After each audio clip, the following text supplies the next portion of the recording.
pledge. Let's pray. Heavenly Father, thank you for this day. Thank you for the opportunity to serve you here tonight. Thank you for the safety for the superintendent and all of those that have been going to the meeting in Atlanta. You've seen them safely there and back each day. Use us tonight to serve you as we serve the school system. For I ask it in Jesus' name, amen. I pledge allegiance to the flag of the United States of America and to the republic for which it stands, one nation, under God, indivisible, with liberty and justice for all.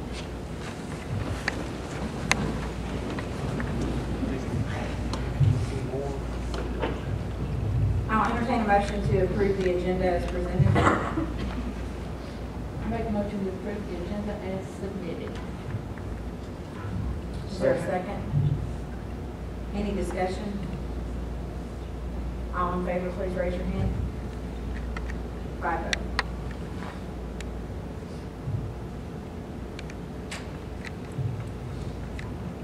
The first item on the agenda is to waive policy BD. Policy BD requires that policies sit on the table for 30 days. And there are currently 4 policies out for review that we need to implement before the beginning of the school year.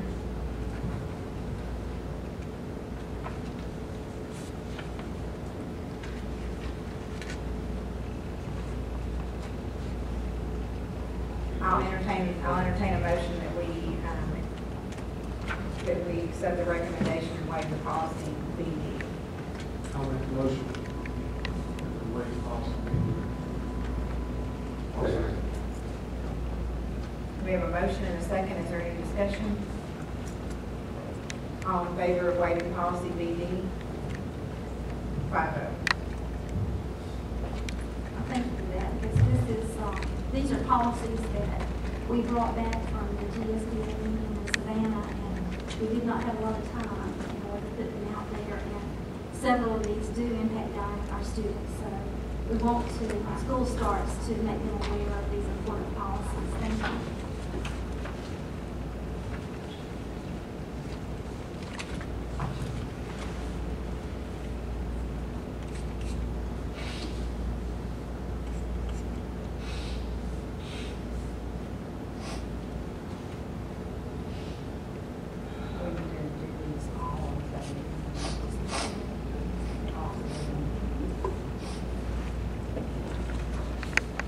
Everybody has reviewed the policies, and I'll entertain a motion that we approve policy GBC, policy IHE, policy JBC, and professional management board policy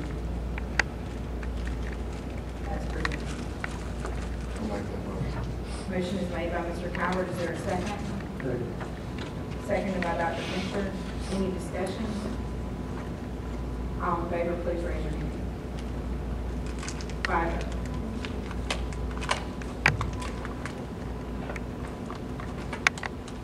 The next item on the agenda is policy GBRI, and it's in regards to sick leave. We had discussion about the accrual of how sick leave is accounted for currently and how some other systems are accounting for sick leave. So we put that on there for further discussion. I think Amy has some presentations. Comments about our accounting system. One thing that Dr. Perry talked to me about just very briefly today, our current accounting system, software package that we use, books every time you roll into a new year, which is July 1st for us, it puts the sick leave, vacation, and personal leave out there as a whole. So whatever you're supposed to get for the year is out there all at one time. Now, if we have a new person or someone who uses up their leave on a regular basis, it is monitored or should be monitored at different school levels and department levels. We can check with our software company, and if I say Next Gen, that's who it is, currently our company, to see if there's a monthly accrual, but there are some caveats to it, and we were actually tossing around some ideas this afternoon on different ways to handle this. If we have to change what we're doing, I think the package is built with an annual rollover where you put in, you get a day and a fourth per month that you work. So I'm not sure if there is an option to change, but we'll be glad to talk to the software company and find out. A few things, we would have to address things like vacation time for 12-month employees. Right now, you earn it in a year and you have to use it by June 30th. Well, if they can't take it,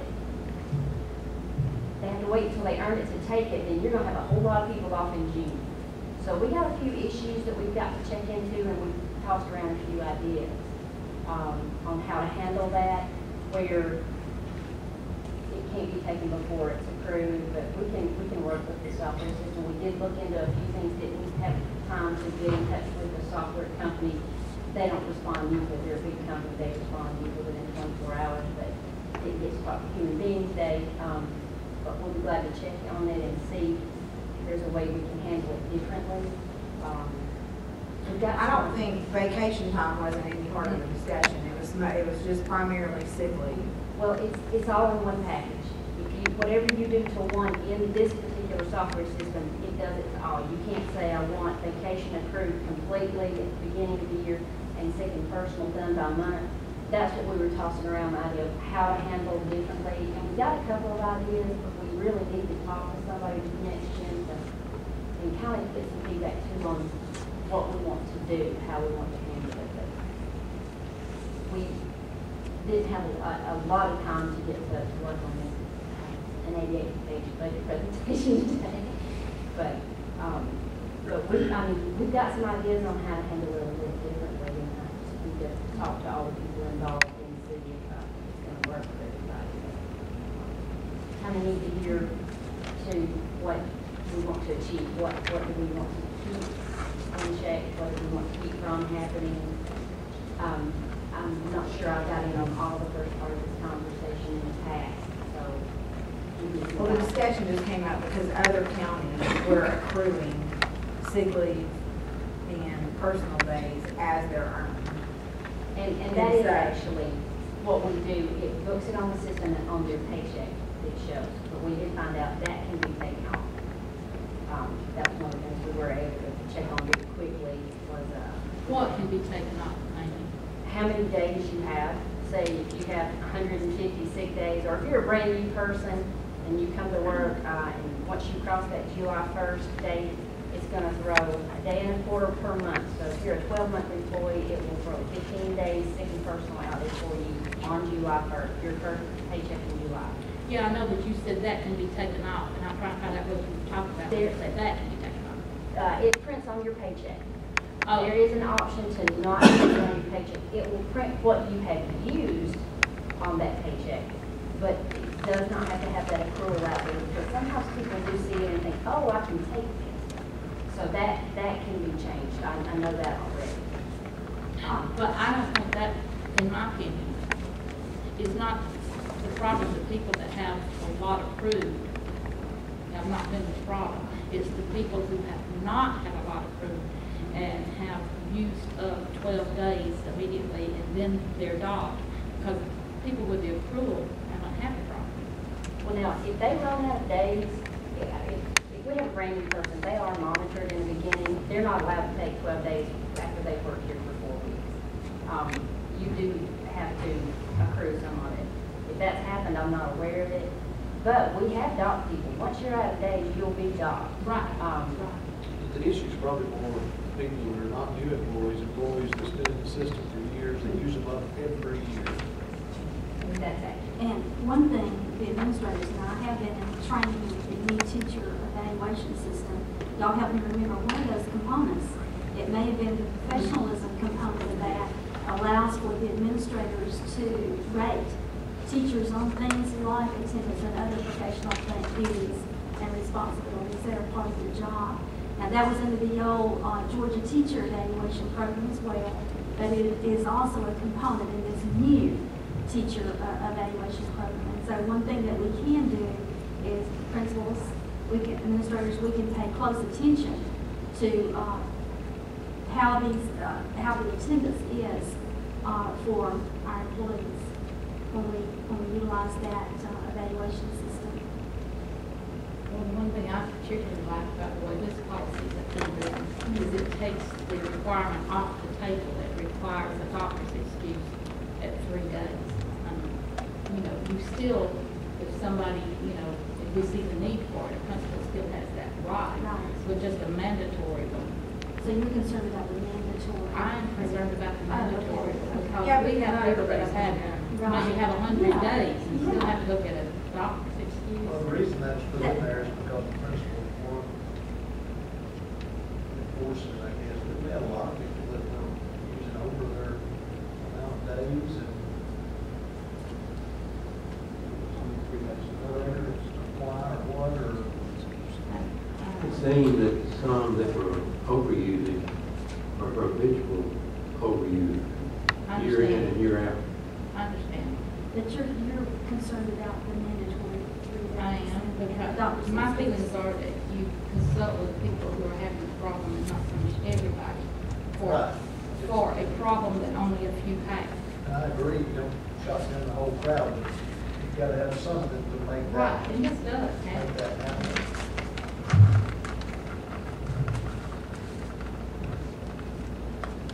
So we're really talking more about procedural, maybe set up procedures, if you have missed X number of days or your chief document stays. I don't like the document thing.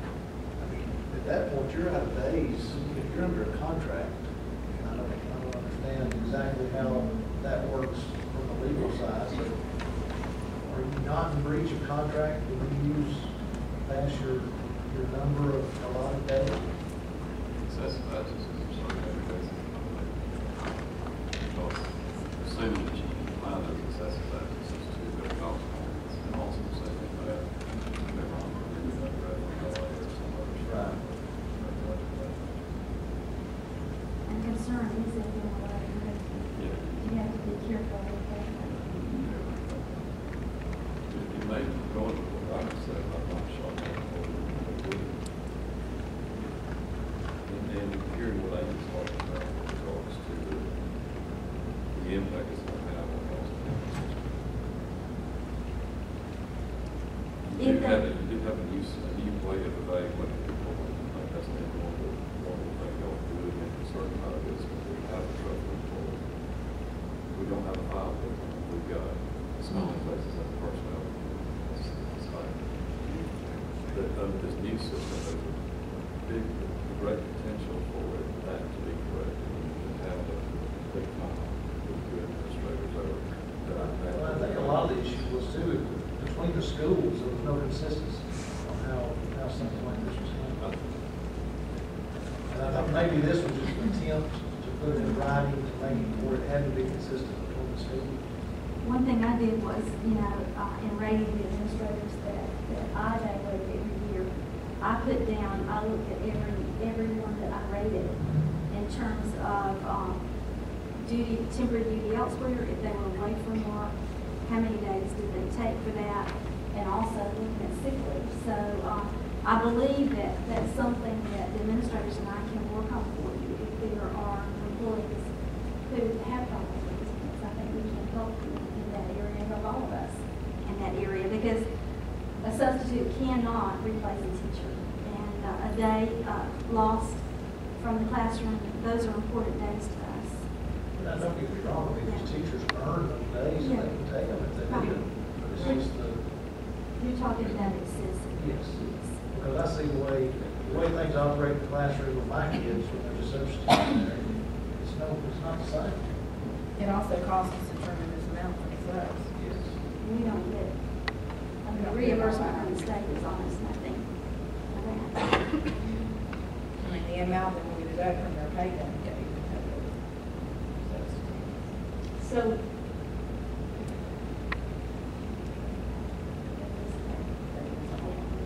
Dr. Perry, are you thinking then that we can handle it in lieu of doing this? I still have a concern about what you were saying. That's what I was gonna say, I still think it it. needs to be changed to take that Yeah, mandatory. it says that 3 a days off. physician's certificate is required for any absence three consecutive The days. one that's enforced says mandatory. But if we're saying we don't want that, we can handle it without doing the 1 and 4th day each month, then we need to rewrite it. I still feel that mandatory 3-day doctor's excuse is You not want necessary. that part of it out of the policy. Personally, I do, but that's my opinion And that would, we could work on that fourth part Now, of this, it. but this policy is from August of 2012, Right. so, We'll have to go through all the, the question is, where is the policy that has the 3 days? it's a. It's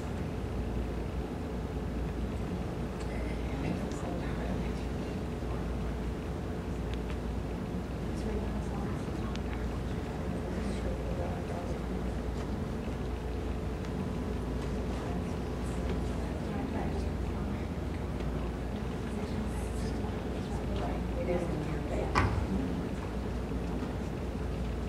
But it's not mandatory. What it does, it says a physician certificate is required for any absence of 3 consecutive days or more in which sick leave is used. It's in paragraph number 4 under accrual of sick leave. The very last sentence. We can bring this back to you and make that revision and bring it back and go through what our, board policy says about how we handle policies. I mean, it could say, I think it used to at one point say that at the discretion of the supervisor. It could be required at the It says it discretion. can be. Where do you see that? Because this doesn't say can be, it says it is. I know, but prior to the is, it was can be. That's what I'm saying. Okay. The one before you revised it said Can. that the principal had the right to ask for it. And then, well, okay, superintendent, Or his or her principal, or designee. yeah, which we will. Right. But what was the one prior to this one? We can bring back a revised policy and leave that out. That, and you know, y'all might not agree. And I then don't board know. can, I just can think, vote. I just think Well, it's a hardship on a lot of people. Just Right, and I've heard a lot of people say they didn't like that, but it was put in there because to make consistency. Yeah, and if we have though, It wasn't happening at school, some schools would require it, some wouldn't. So, if the Teeks and Leaks addresses that, then right. that's a good thing to do. That our problem might be solved as far as that goes. You know, the death in the family, if we lost a spouse, a father, and we were out 3 days, and according to this policy, it would fall under sick leave, and we would have to have some type of excuse, so here, we may need some revision to it. Got the 3-day requirement for the doctor based on. Right, right. And what you're looking at is, you're equating somebody with not paid sick leave to be a potential policy. Mhm. There's gain occupation out, stepping on toes. Your doctor pays, they can say that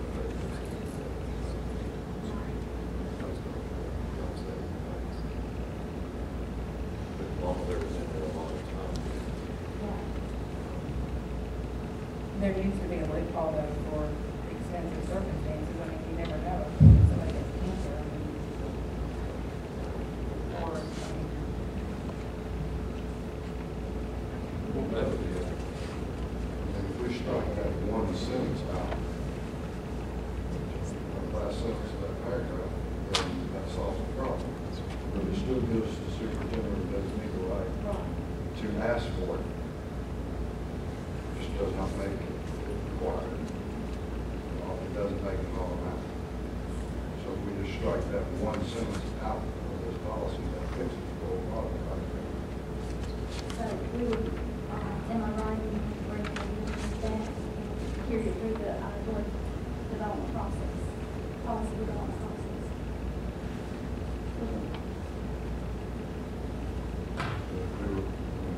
If we remove that one sentence, I think everybody would be in agreement that it would be a very good policy. That's what you want to do, bring this back as a revision to our next meeting.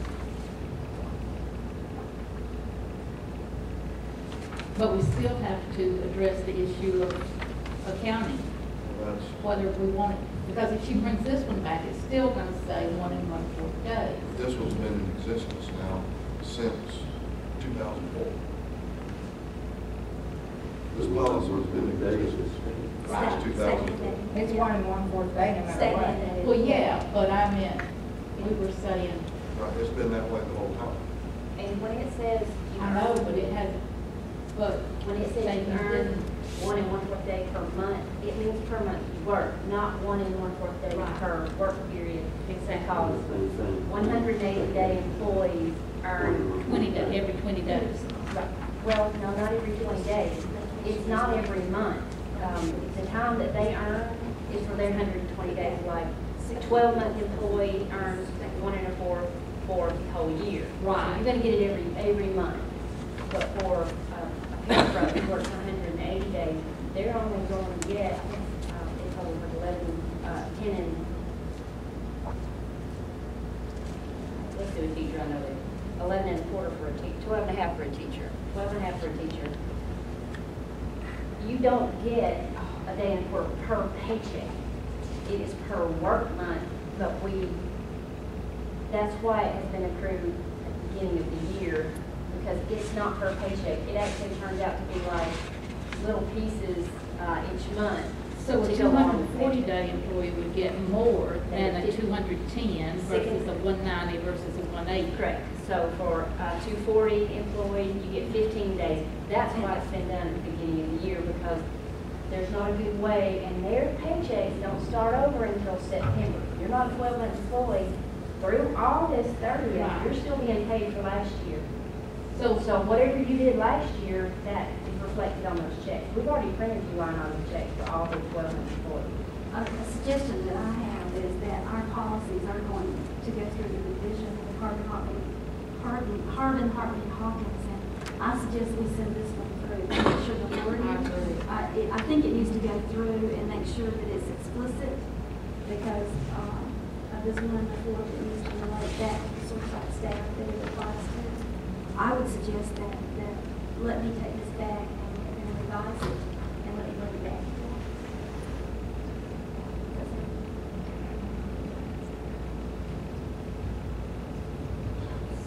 Make a motion that we have the superintendent revise the policy. I said, Any discussion?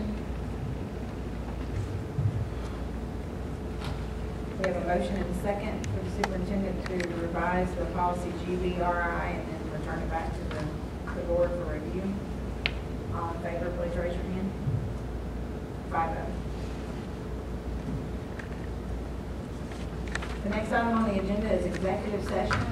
I make a motion that we move into executive session to discuss or deliberate upon the appointment, employment, compensation, hiring, or disciplinary action or dismissal, or periodic evaluation or rating of a public officer or employee, or to interview applicants for the position of superintendent, and to consult and meet with legal counsel pertaining to pending or potential litigation, settlement claims, administrative proceedings, or other judicial actions brought or to be brought by or against the school district or an officer or employee or in which the officer or employee may be directly involved.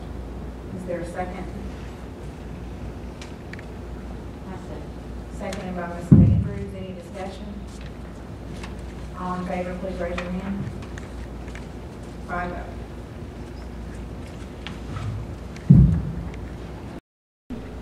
And a motion was made by Mike Howard and seconded by Peggy Andrews to end executive session, and the vote was 5-0.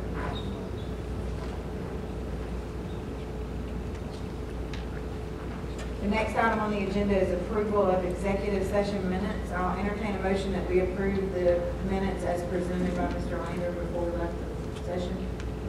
I'll make that motion. Motion is made by Dr. Fincher. Is there a second? Seconded by Mr. Long. Any discussion? All in favor, please raise your hand. 5-0.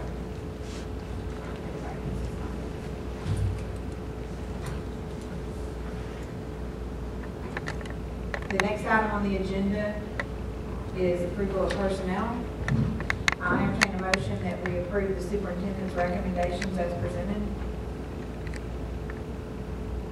I'll make the motion. Motion is made by Mr. Long. Is there a second? Second. Seconded by Dr. Fincher. Any discussion?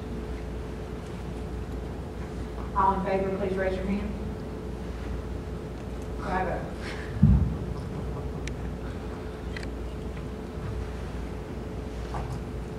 Now we will proceed with the budget workshop.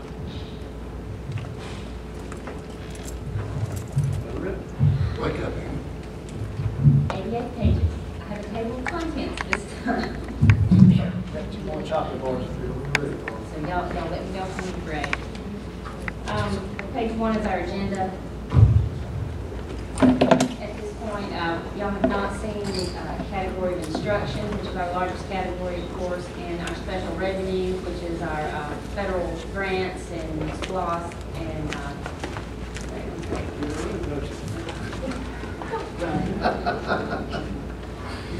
I said 8 pages in that. Yeah, you said 88 pages and they just, oh. But hey, there goes all your money. You can just start counting your budgets while you're walking out the door. Yeah, who's leaving? Can I know who's leaving? They love me from a distance. Yeah, 88 pages. I wanted to get up and leave too. Oh, We can make this as quick as y'all want it. So, page 4. We have not brought the summary sheet in here because instruction being the largest category. This is our general fund. The one number that's very, very important that we do not have at this point is the property taxes. And that's from credit from the tax digest. We do not have it. It's still indicated we should receive it somewhere between August 1st and 15th. I need Say that again. Pardon? We don't have. Say that again. We should get it between August 1st and 15th. So what exactly did Roy give you in your meeting with, Roy does not produce the digest. It comes out of the tax commissioner's office. He gave me some information on real and personal property, but it was not in a final format. It was an indication of gross increase, and there is a very slight increase in gross in real and personal property. They submitted to the tax commissioner, who adds mobile homes, motor vehicles, timber, heavy equipment. There are a couple of like forest land protection grant issues that have to be addressed, and it's a roll-out number. All the exceptions and that all has to be added in. I received the digest from the county tax commissioner. She signs it. So he gave me one piece. I need about 4 pieces of information. He gave me an unofficial piece. So it is only a portion. At this point, without reevaluation numbers, reassessment numbers, without Forest Land Protection Act information, and all the other categories, I can make a guess, but I do not have the digest. so we're still shooting in the dark? We have a little better idea, a little more comfortable. In the beginning, several months ago, I had been told there could be a cut anywhere from 2% to 17%. That's a difference in revenue of $200,000 to $2 million for us. So that was definitely a shot in the dark. We've been able to narrow it down. We're looking at probably between a 1% and 2% cut is what was indicated to me. I'm hoping for better than that. The sales ratio study did come in, and we came in at what? 40, I don't know the number off the top of my head. Got that today, 43. So we're still. And what was it last year? 44. It was actually 44 last year. But what's great is that it didn't drop below 40% for Right. us. You know, we were wanting to see that number. Yeah. And, because some districts lose thousands of dollars when that number goes below 40%. Some of them dip on down to 29, 30%. They assess at 29, 30% of the appraised values. And ours actually, last year it was 44.1, and it was 33. It was less than a 0.5% change, I believe, if I'm remembering correctly. That came to me today, so. Right. I knew it was just recent, and so I'm just. That's an excellent indicator. So we are what we have kind of been basing some information on, that number's not filled in on here, but we have been hoping for not more than a $400,000 decrease in revenue in that category. It helps position us well for next year, where in lieu of $2 million, and I was quite happy with that. I'll take 0 to $400,000 decrease. I can work that in and make it fly perfectly. So until we get that number, we'll make an estimate if we have to get tentative done. If it's, getting to the point where y'all are ready to approve the tentative budget, we will make an estimate, best guess. But as soon as we get that digested and fill those numbers in, we'll fill in that blank and keep moving with the tentative millage. I can tell you, I personally do not like working on office spending resolutions. I'd rather have a tentative budget anyways. I would too.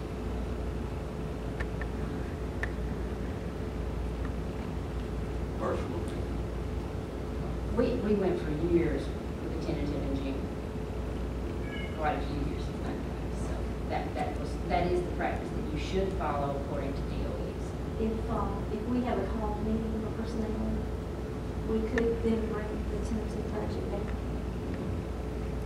After y'all hear this presentation, if y'all are comfortable, if you would like to go ahead and have a tentative approval, we'll fill the number in and we'll go. And that would be the better scenario, right? At this point, for the month of August, we have a spending resolution. We've met the requirements. Yeah, but really, it would be better for us to work off the tentative It's budget. one more thing that we have to do that we can go ahead and have done. We have done tentative approval with no digest for 2 months, so that, whenever y'all are ready to do that, when y'all are ready and comfortable with the budget, we'll be ready to go. Okay. I think it's probably when you're comfortable with it. I'm comfortable.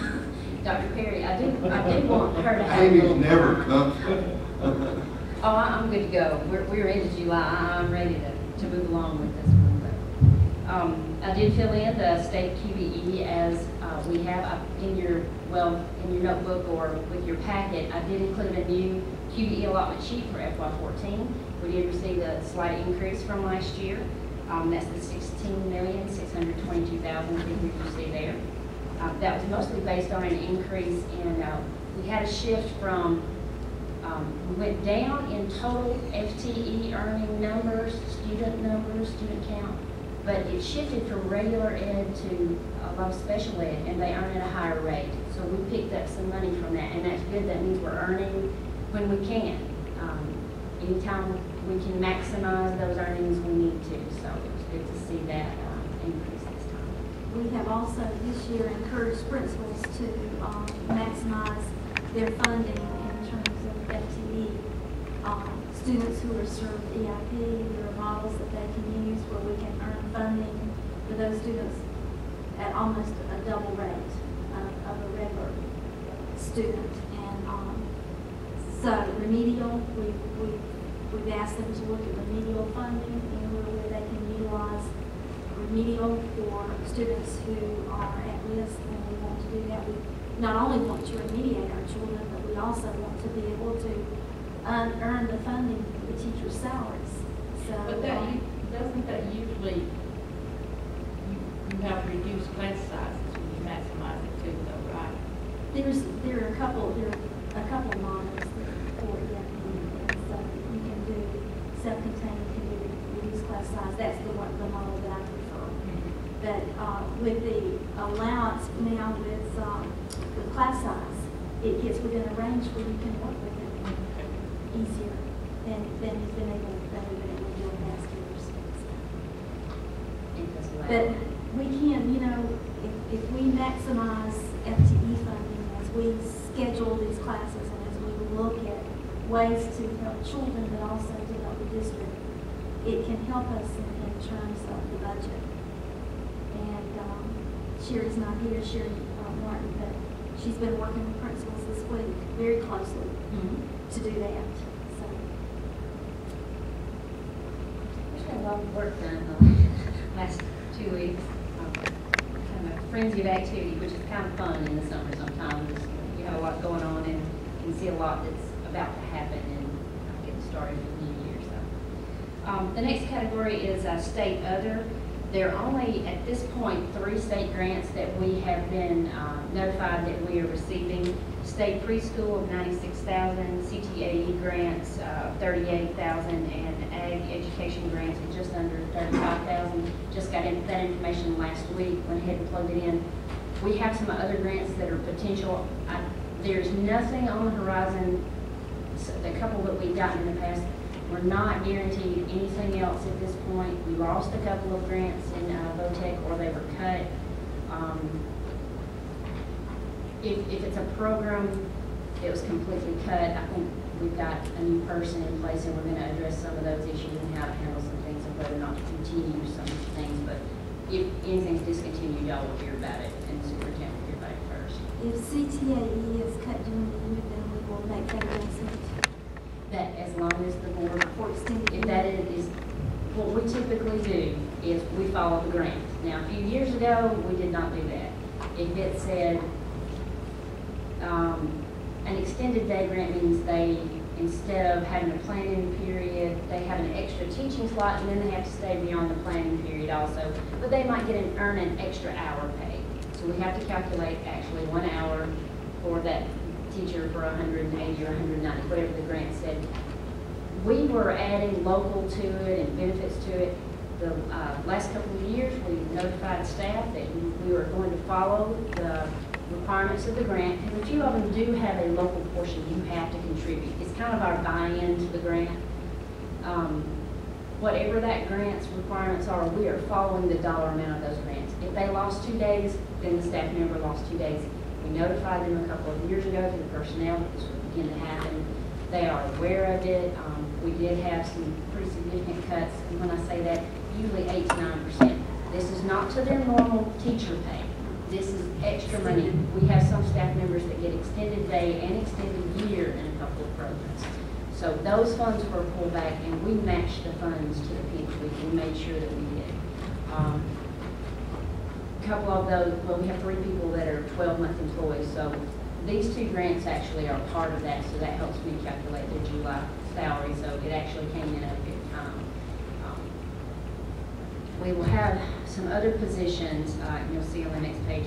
There are grants that drive several things, and as I go through special revenue, I'll try to kind of explain some of those, and how that works. Let's see. Under expenditures, we're going to talk, as long as y'all want to, about instruction.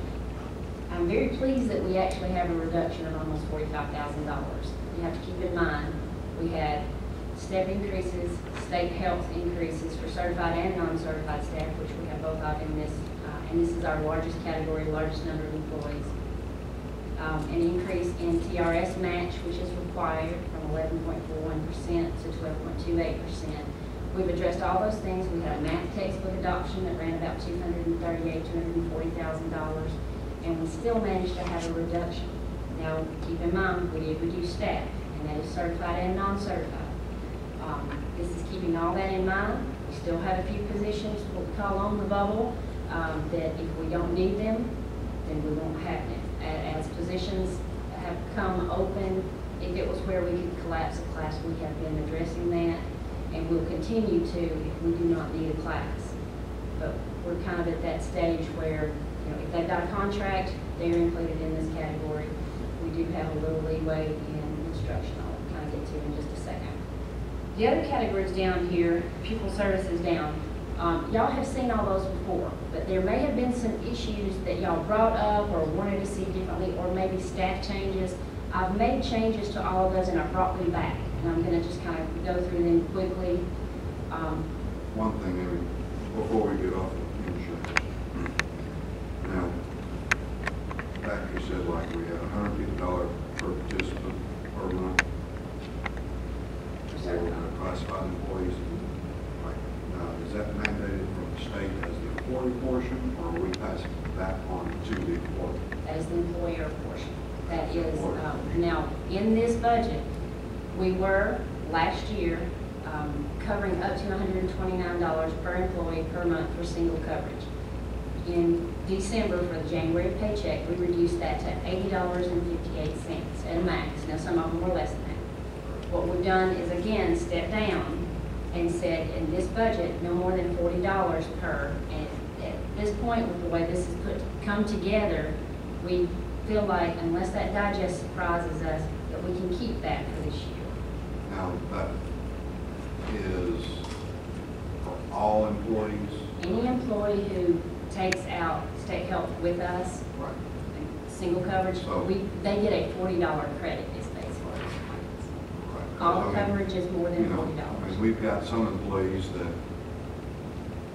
bring home $500 a month, and some employees that bring home $8,000. Correct. And that's not fair and equitable. We are trying to eliminate that benefit, and that was what we've talked about in years past, is we didn't want to give a big hit to the employees. We weren't sure if we were going to have to get local supplement, so we have been stepping that down, did a cut December, January. We're doing another one. This will come in for most employees in September. Right. The plan is, if everyone still goes along with it, is to eliminate this in our next budget. And that way we didn't hit them all at once with it. We have a lot of non-certified staff that really count on that insurance, and at least that gives them some time to look at some options. There is a plan that is coming out that's going to be provided by the government January 1. A piece of it that had to do with a penalty for us if they choose to take it has been delayed a year.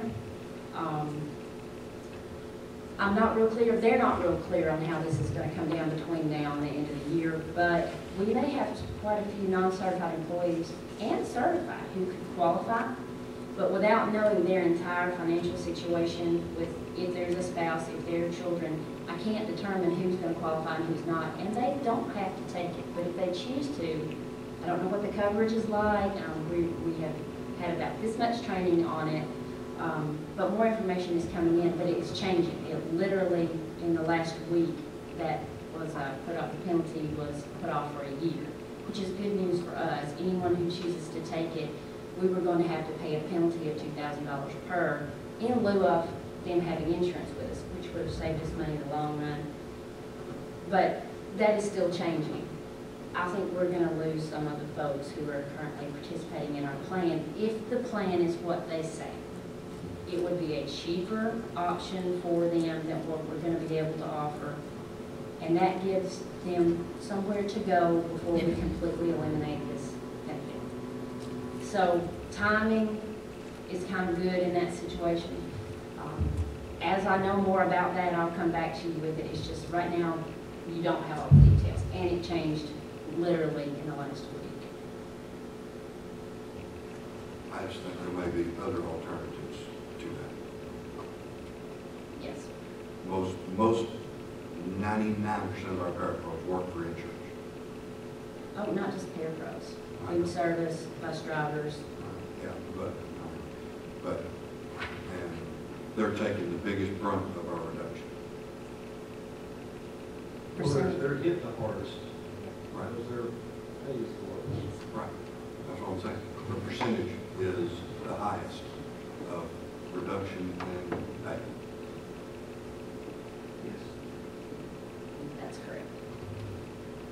Don't like that. Call them crazy. Well, it's gonna make some of them rethink whether they're gonna work here. Well, what are we gonna do if we can't have it working for us? Right. I mean, there's got to be a better, more fair and equitable way. Actually, too, that new plan is coming out, us not providing a credit for them to help them qualify for the other coverage. So not having that credit to put them in a better place or reducing it. But the new plan that's coming out is a part of essentially Obamacare, which could possibly be repealed. Absolutely. So it's all kind of in limbo. It is absolutely an unknown. I mean, it is, we need to do this budget and do what's best for Pickens County.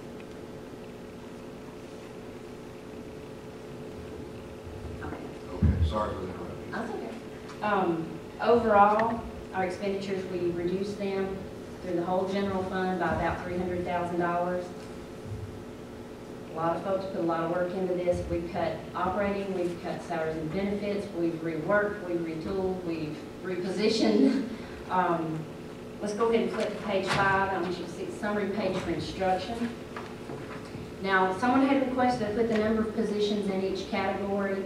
This is the number at the moment that I did this. It does change. If a classroom needs to be collapsed, then you could lose 1 to 2 positions with a certified and a non-certified person if it happens to be a kindergarten with a teacher and a parapro. So as things happen, like we've had resignations, we've had 4 actually in the last 2 weeks in certified positions. So it's kind of surprising at this point of year, but we're reassessing. Every time there's a resignation, we're trying to reassess the position and see, is it fundable, is it best used? And Dr. Perry's been great about with me going, please don't replace this position. We have several non-certified positions we have not filled. I think you may have had one on the PAR tonight, but we still have 3 others. And we haven't filled them. Everybody's good with letting it sit there until we make sure the kids are in the seats, that it's absolutely needed when they walk in the door. If we can retool, we will, but if we need a position, we will bring it back and include it. There are about 242 regular teachers. Now, teachers are broken up into a couple of categories. One is regular, one is a 112, it's a preschool teacher. We get state preschool funding that covers 1. We fund 1 preschool teacher. We have 2, and we have 3 parapros. There's another grant, state grant, that helps cover, the federal and state grant help cover the 3 parapros. The pre-K teachers just serve special needs for us. Yes. These are through us. This is not Knight's District. This is not Head Start. Right. These are ours on our campuses and our classrooms. We earn these funds through grants, but we do wind up putting some funds into it also. I would love to have pre-K classes in our I schools. would too. I think that's where we may be missing the boat in a sense. Because if we have the children here, then we can start the instruction in terms of the readiness skills and the things that we want to do with pre-K. So many school districts serve pre-K. Isn't that a bullet for the vision program project anyway? It is. And if we look at that, that might be something we'd be interested in. And, you know, I just think that the earlier we get them and they're under our supervision, then the more we can do with them. And so I would love to have those pre-K classes out there in each one of our schools, our elementary schools, serving kids. It would be wonderful. I think possibly more children in the county would be served because of the transportation problem. I think it would help parents. I think you're right. I will point out, There's a slide. I'm sorry. between the state and federal grants for pre-K and what we need to have. They have very similar rates about class size and how many can be in a room and parapros and things as we do in regular ed. It's probably going to cost us about $74,000 of local money to support that program. Like I said, we get a state grant and a federal grant. It does not cover the staff that we are required to have in order to serve those kids. So just know it is a local cost. So it's about $74,000 for next year. There are your subs. Subs T are substitutes for teachers. Subs P are substitutes for parapros. The only substitutes for parapros we get are in an as-needed situation, usually driven by an IEP, which is for special education, or a very long-term situation like someone is out. If a kindergarten parapro were to be out for several weeks, we would replace that person. But they do have to ask permission to do that, and we're made aware of it. But we do not provide as many substitutes as we used to. Special ed, if they need it, we will provide the substitute. But there's your teacher number right there, certified staff number for this category. It's $240,000 for this past year. Some of that was relieved with dockings, but a lot of people had sick days. If you're earning a sick day, you're getting your regular check and we're paying a substitute. Okay, when we dock, then we don't go back and add it back to, subtract it from this amount so that we know actually what we are spending? Well, if you're docked, it's not taken out of that one, if you're a 110 regular ed teacher, it's gonna, you're just not gonna have that expenditure in that category. We have to record things by object code as defined by the state. I can't take a substitute for a teacher and put it up here in their slot. I have to separate them. Those are the regulations. So this is what we actually spent, not counting what we actually recouped from people being docked. You don't really recoup it, you just never pay it. You just hold it out of their paycheck, so it's just not on that expenditure line. You just did not ever spend the money. We keep it before it's ever paid to them. So that reduces, it does reduce some, but most of these are earned sick days, and this It's is much better this year. well, it could also be, we have a few cases, we try to throw staff development substitutes to staff development, but if the clerk entering it does not realize it's a professional development issue, it might get thrown here, and I do know we have that issue. It pops up their regular number, so they have to go in there and manually change it, and it is kind of difficult to do sometimes, but we've been trying to get them to throw that into staff development, so we know how much that's costing us too. We did say $65,000, $75,000. 12 to 13. Big difference last year. And I think part of it is just awareness. Maybe we need to continue to tweak our procedures. After the conversation today and listening to y'all, and see, I don't always hear from the schools some of the issues. Hearing that, I think I've got some ideas on how we could probably change our procedures a little bit and maybe make people more aware. We do it with kids. Yes, we force the kids to come. We'll send the police officers up there. But I don't know if I can send police officers. Although In some schools, Getting you some work back there. in some schools where teachers are on block and they have 90 minutes of planning, those teachers cover for another teacher. And that's very well done. Some districts say they're a bit of money by utilizing, once a week, you're expected to give up a planning period of 90 minutes because we don't receive that money from the state. We only receive a small portion of it. So, you work together to cover some of those classes and then you don't have to have that substitute come in. So, And, some places are doing that and it helps.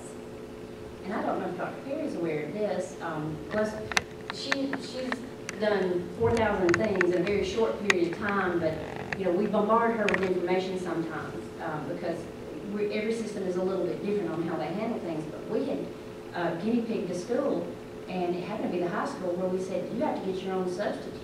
If you can't get one, you're here, or you're explaining to the principal why you're not. That changed things. When they are having to call 25 different people to get them to come in, sometimes it's like, I'm not sure it's worth, do I really need to do that? So those people that are maybe fudging and they're not really sick, it's creating an issue for them to have to go and find somebody. And those chronic people, it becomes a little more difficult when you're trying to call. Of course, that punishes the people who legitimately may be sick. It's funny how it works out, because the ones that are rarely sick, it seems like they do have people who are willing to cover. We do have a good base of subs. We do have a lot of certified people who will come in and sub. We have long-term sub situations where we know who some really good people are, and they're usually always willing. And it's funny how some of it has worked out. The ones that are chronically out were the ones that had some trouble getting people. It was the same ones would kind of pop up. So that was interesting. We have not initiated this countywide. Just with the change in going on this summer, I was really interested to see how that came out. And there was a big change in the number of people that were out. And just knowing that y'all are watching, y'all are listening, paying attention to attendance. I think that made a big difference in absences. Now, if they're sick, we don't want them there. We don't want contagious people in the school. Absolutely not. So, you know, it's finding that balance of, we don't want you if you're really sick, but if you're not, you know, try to come on in. We also have extended day and extended year. Now, as I said, we've got those 2 state grants. Here's the expenditure category that goes with some of them. We have ag programs that have extended day and extended year, and we have CTAE programs that have extended day and have extended day. That means, for example, we might have a teacher who teaches all 4 blocks of a certain thing, and they do get, I know they're working an hour and a half, but the grant dictates what they get paid. It might just be a half an hour, and it might be an hour.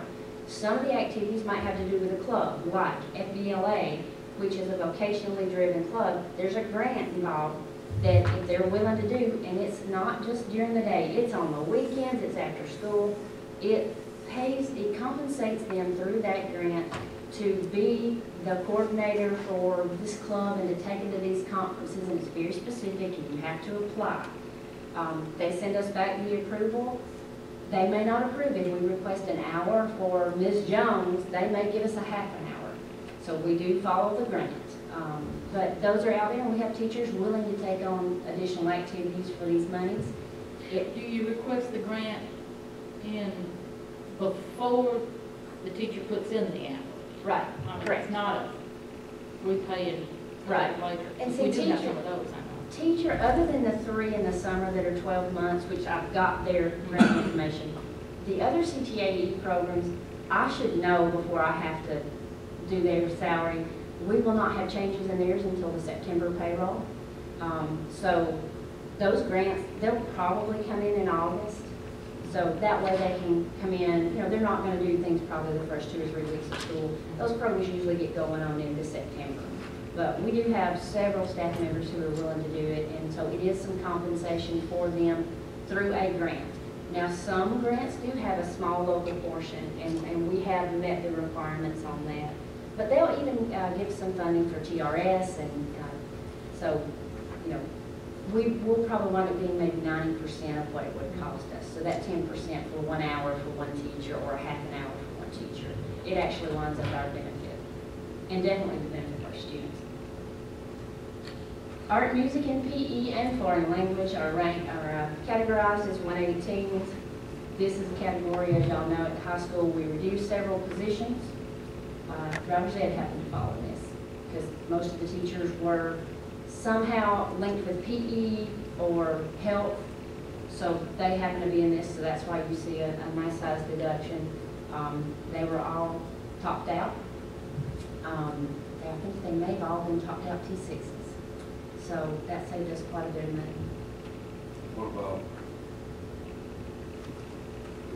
was driver's ed and that also? Yeah, that, most of them did health or PE in some way, so they were linked to that 118.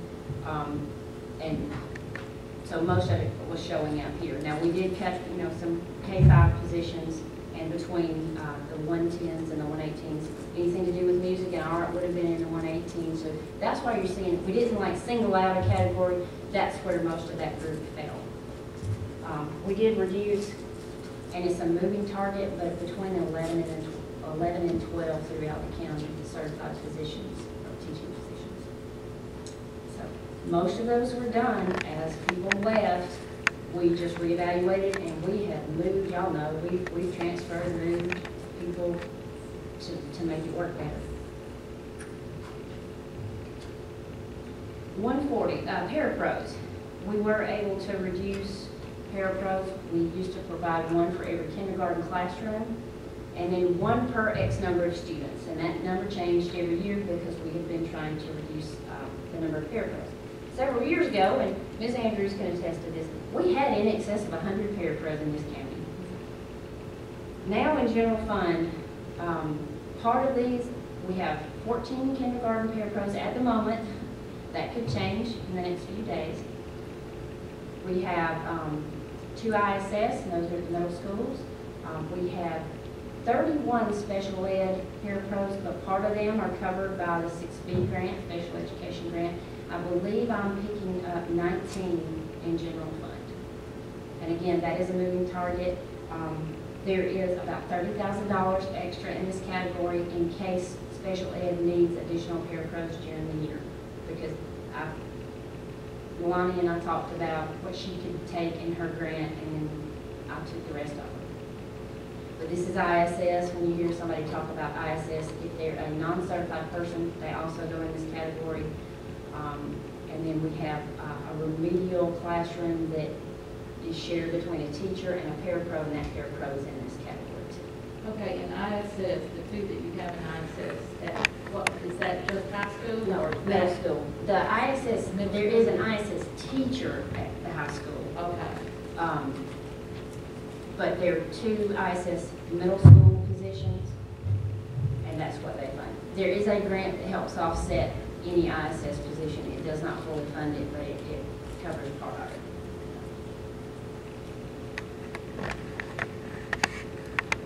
Technology specialists, our technology people, any of them that do Power School, that do classroom instructional technology, they are booked here. That's the state rule. I'm not sure why, but our technology specialists are here. Their operating expenses, however, come out of another fund. So this is just where their salaries are. The counselors, elementary and secondary, we have 9 slots between those 2. Amy, may I ask something on the Sure. technology specialist? Mhm.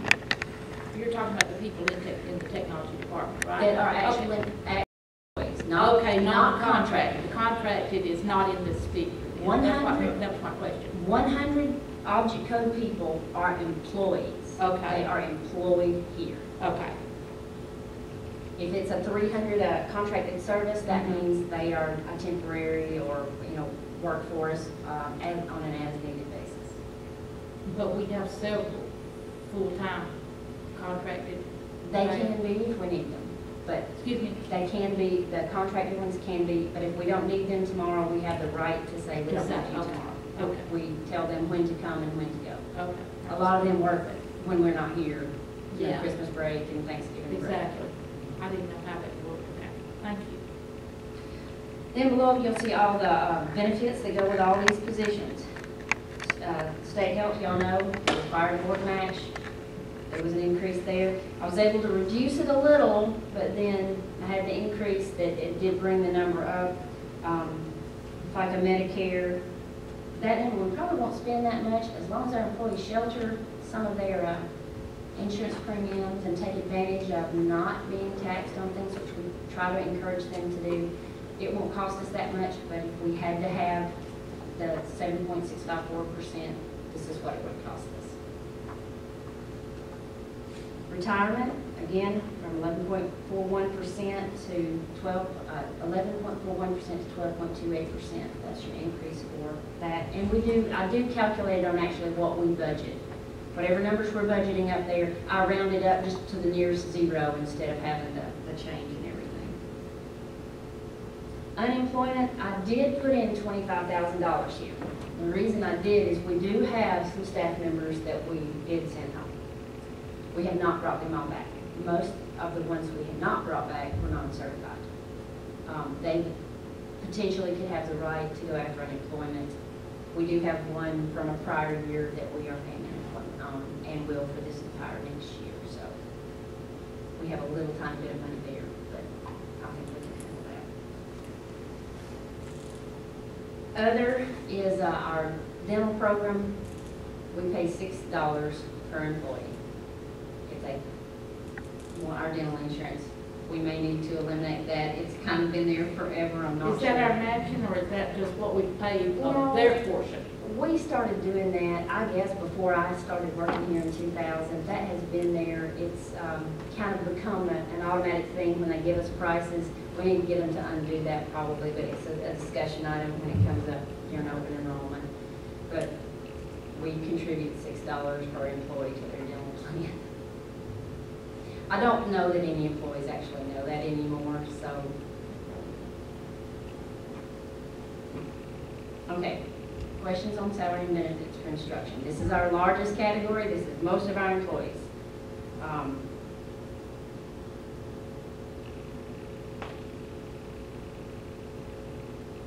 Okay, I guess that's good. Either y'all are really tired or. Under operating, of course, this is our schools. Now pages, is it's bad when I have to have a table of contents. Pages 7 through 40 are the individual school budgets for instruction. And they are quite detailed. They are categorized by programs such as kindergarten EIP. You're not going to see any money in EIP right now because we don't have that done yet. If they need money in EIP, we'll break it out of the regular fund. We have funded however many students they had on the books at that moment. I send this out to the principals. They do their request. Now, they can put whatever they want to in there. They had a math textbook adoption. The increase is less than textbook adoption. They cut their operating, even though they had an increase because of textbooks, but they cut their operating. The increase they had, none of them had a full textbook number increase. Does that make sense? They cut something. They went through and they really tweaked and cut. We actually had one principal we did not think had put enough money in, and we did adjust that a little bit because we've got a lot of new folks. We just wanted to make sure everything was covered. Don't want to have the paper issue again. But they were diligent on this. I was real pleased with how the numbers did come in. You're going to see some big percentage increases, but that's textbooks. I mean, the elementaries did not have any kind of textbook adoption last year. They did a few replacements, they did some workbooks, but this is a $238,000 expenditure that I thought they handled very well. And we may need to shift some books from one location to another. We put the book order together for them during the summer, and as the numbers change, we'll address that and make sure everybody has enough books or workbooks or whatever they need. And that kind of explains why the overall decrease was just 44,000, even though we've lost Right. 12 certified people. Right. Textbook Now, this is just a huge amount. down here at the bottom, that's just, you know, this is operating, but yes, I mean, we covered step increases, we covered that state health and that TRS, Right. you know, you're talking over $200,000 a piece. But I mean, like I said, it was a push-pull thing. I had this expense going up and this one if we could pull down, and the principals were extremely cooperative with their budgets. I really didn't have to say too much about, you know, we tweaked a few small things, but we didn't even handle anything over about $5,000. So that was, I was real pleased with them. A couple of things I will point out, under vocational technology, they get what they earn. Whatever they earn on the QBE allotment sheet based on the students they serve, that's what they're budgeted. Special education, it's the same thing. They get what they earn. So that's off the allotment sheet. You can compare those numbers. Alternative education is for the ombudsman program. We get alternative ed monies, we earn them. We also get some sparsity money. We use those funds to cover the ISS positions we were talking about, but some of those are in salaries.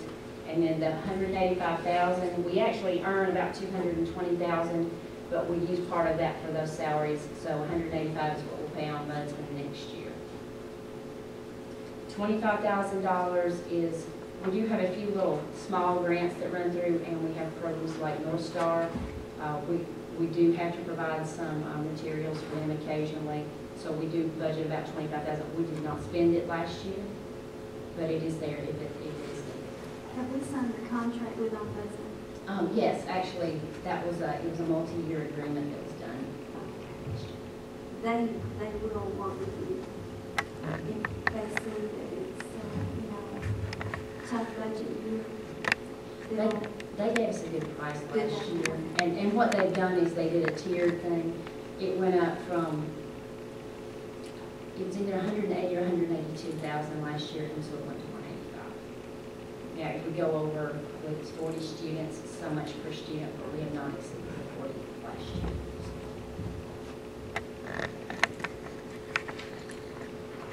I was real pleased on page 6. I was pleased to have an increase of $45,000. Honestly, after all was said and done, we're working with such big numbers and so many of our staff members, I was pleased with how it came in. And I mean, we have reevaluated and reevaluated, and now, like I said, you've got a lot of detail. from page 5 to page 40. I would prefer not to go over every page with you. I'd like you to look at them. Look at them. If you have a question or a problem, email me, call me, something. We're not doing anything with it, but showing it to you right now. There were things, if I could take them and move them into a grant, I did. And, you know, we've got some new people, but, you know, really quick conversations going on the last couple of weeks. And this is what's going on in Title I, this is what our funding is, and here are the staff members we're going to pay for, and we need $85,000 for software.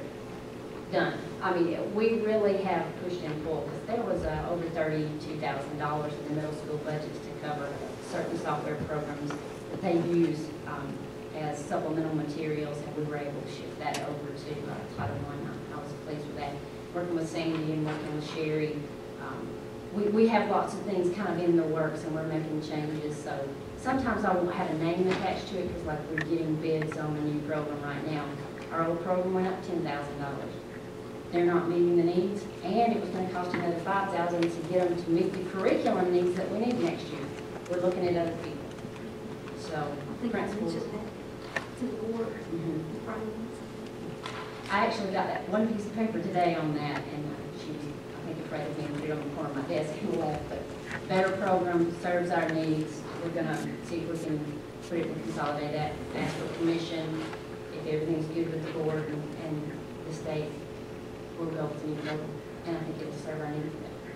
So lots of little flurry of activity, you know, trying to get a lot of these things done. And a lot of new folks who maybe haven't been aware as a county how many different things like that we have. So kind of, we got one middle school and one elementary, and it's kind of, you know, yeah, this is what we do at this level, and this is what we do here, and it's everybody's been really cooperative, and a lot of long hours going on, but a lot has been done very, very quickly. So, okay. How about we flip to page 41?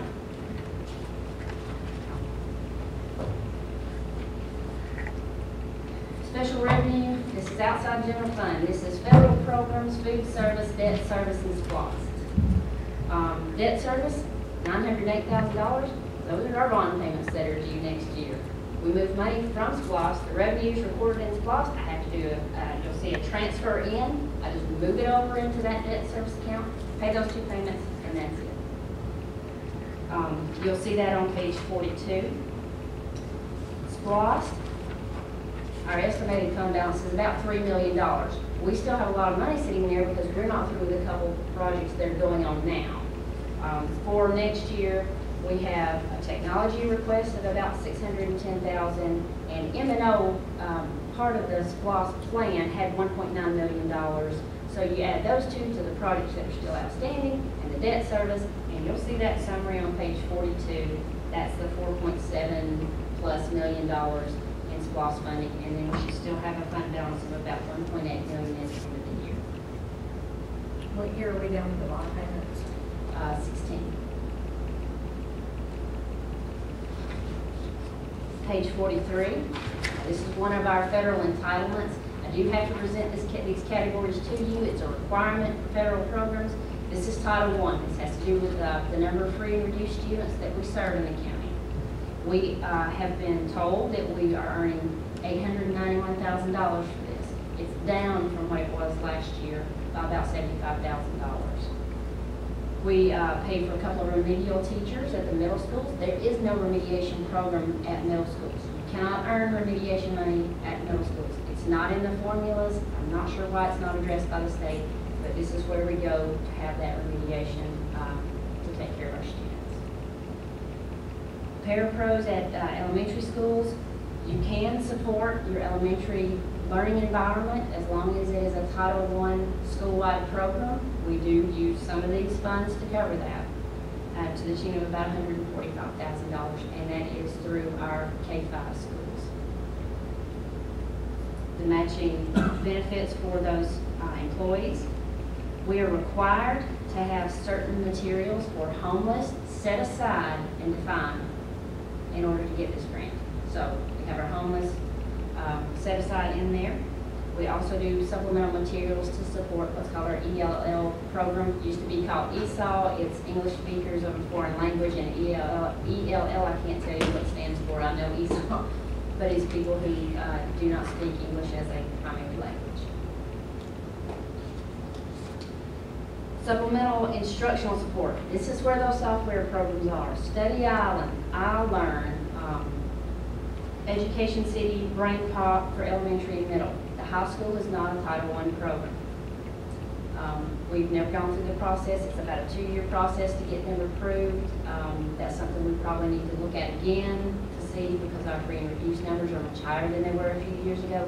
A few years ago, the high school didn't have big free and reduced numbers because high school students didn't want to be known as free and reduced.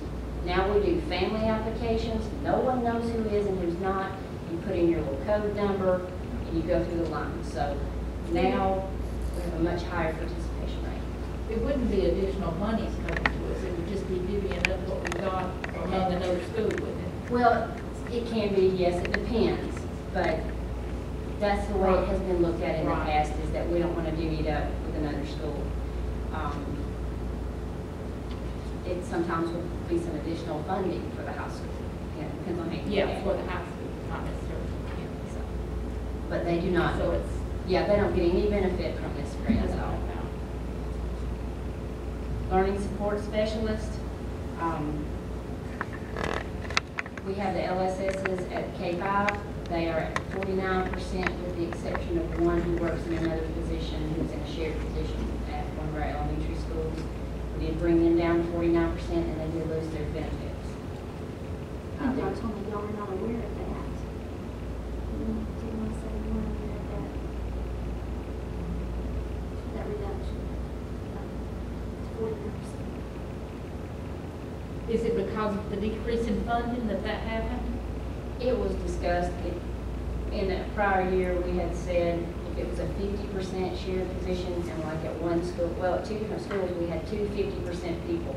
We were paying full benefits on both people at both locations, and they were told a year ahead of time, 50% positions will be gone next year. So either, But we did consider, because we lost the other 50%, we didn't consider moving them to 100%. It was discussed, but the principals actually decided that they did not need them 100%. Okay, that's what I wondered. The people who were 50%, there were 2 that went to 49. They had the opportunity to apply for some of the jobs that have come up in the last year and chose not to do that. I'm not sure they even applied. I'm not sure why anybody would do that, because you don't get your year's retirement from that. You don't get credit for your work or your 49%. You're right. That kind of. But now if they, they want to apply, I mean, even recently, they were eligible to apply for some of the ones that have been brought back and Right. did not. So they didn't want to move them to 100% and share them between 2 schools. That was discussed too. I'm not sure some of the conversation, but they were talking about the difficulty in trying to do that. One person is 50% in another position, so that school didn't change. That was Teddy. But did that person lose 1% of her pay? We just picked it up and made it 51% and 49%? No, she's 50-50. She's already in a 50% position where she's earning okay, benefits. Okay. Assistant principal. Yeah, yeah, Um, okay. I just thought we were reducing our loss, okay. At one school, there was already 49% retiree in the slot, so it did not affect her. It was just two elementary schools. One of the 50% people left the county halfway through the year last year and was not replaced. The other one was a 49% retiree who chose to go home. So.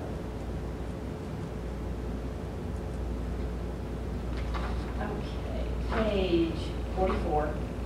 A portion of the Title I director's salary can be taken out of here. The way we're set up, our federal programs coordinator does not just do that job, so we can't fully bill her here. These have been changed, these numbers have been changed, and in general fund, you'll see later. to reflect the current staff changes that we've had come through in the last few weeks. So, the Title I secretary is fully paid out of this category. We do have to pay some audit costs. DOE charges us to audit us, so we pay them to torture us. We do assign. Doesn't seem fair, does it? No, it doesn't, but we do budget a part of that as we're required to. Our parent involvement coordinator is fully funded out of this program, salary and benefits, and anything that she does through the parent involvement program. Now, this is a piece that we're required to have, once again, so it is funded through this completely and totally. So as long as they make us do it, we will take care of that. That includes ads in the paper about parent meetings and things like that. Okay. Do y'all have any questions about Title I? Well, are we anticipating a large increase in travel and supplies? Yeah, we're I'm just wondering, I mean, I can't see what line, I'm not gonna line it up. what page are you on? Page 44. Because if I'm reading this right, it says proposed $6,000, and this year the budget is only $500, and we spent $1,000. We have a brand new person who has never dealt with Title I in that position. We have a brand new Title I secretary who doesn't know what the documentation is. We wanted to make sure there was enough money. The money can be, as part of this, you have to actually go online and apply for it and put in there what you're spending it for, what you're requesting it for. If they don't approve it, you can't spend it that way.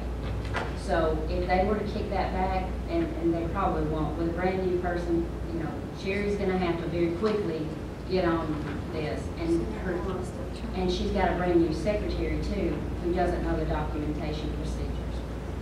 Susan, she's been through it. She's been through it many times. Right. She did not need the training. Sherry's gonna need to go with whatever we can get her to very, very quickly. And quite often there is a lot of travel involved. You're gonna have to go somewhere and stay, and it's usually a 4-day training session. So, I mean, you're talking about going in hotels and meals, and so we did allow, if we needed to, if we can reduce it, we'll shift it Yeah, I don't think somewhere. about anything personal. But then keep in mind too, this is all projected. We've not requested, we're not even to the point where we can request the use of this money, but I have to introduce it to you and tell you what our plan is. Right. I have to prove that we did this too. Do you prove it? It's packet. I'll have a copy of the meeting agenda, I'll have my packet, and they go through it. They actually go through this and make sure that we've covered it. Send them a link to Picture News and no Pickens. We probably could. This is very detailed. You did a great job with it. A lot of detail. And if y'all ever decide you don't want quite as much detail, I'd be good with that. But I have to do this anyway. I have to do this in order to enter it. You like me to? I do too. I have to enter it in the budget, so I'm doing this anyway, so. The next page, 46, is special ed grants. There are 2 grants in this program. One is called 6B, and that's our general special education grant. There's also a federal preschool grant. So you're going to see as part of it, we do have substitutes for parapros, those special ed parapros who are booked into this. We can pay for their subs through this, and I'm going to. We do sometimes through IEPs have to provide summer programs for students, and that means we have to pay staff members to be there. So this can help offset that. We are planning to pay for 12 6B parapros, and those are ones who work with the students, and 1 pre-K parapro. They're matching benefits. We do contract with 1 parapro who is health and vision crossover. It's very unusual to find somebody who does both, and she works with different students.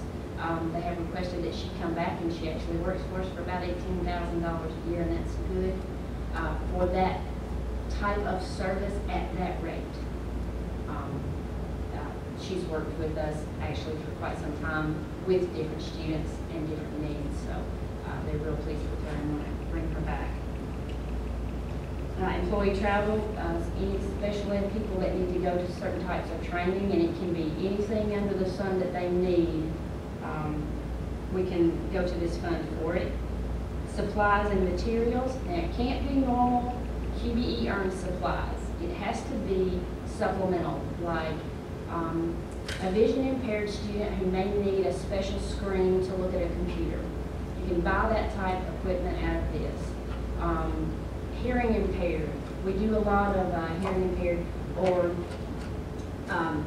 motor skills, or where they don't have full motor skills. There are different things that they can purchase. Sometimes we don't know what's going to walk in the door, so you have to be prepared to cover that. But this is a fund we can go to, so we budgeted some money for that. Computer software, expendable equipment, expendable computer equipment. All those are for the same things I was just talking about. Those are all in instruction. That means direct in the classroom with the students. Special ed has requested to pay psychologists 5 days additional. We have actually had this in place. There's some things they need done that are outside the normal 190-day year, and this helps offset that cost too. Assistive technology, again, is employees who can take what technology we have and change it into something a student who might not have the exact same motor functions or abilities, so they can use whatever technology we have. Under contracted services, we have several people we contract with to come in and perform certain things. It might be a psychologist or a mobility specialist. As the students in our system change, these needs change.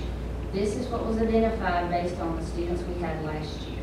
Now, it could change during the year. This has got a little flexibility with the state. We can do an amendment, and they'll, as long as you explain what you're doing it for. But as students come in and you need maybe a special occupational therapy or physical therapy, mobility, whatever it is, usually it's IEP driven, and we can bring people in. That way you don't have a full-time staff member who maybe doesn't have something to do all day long, but you need them for one particular situation. So that's where we go to.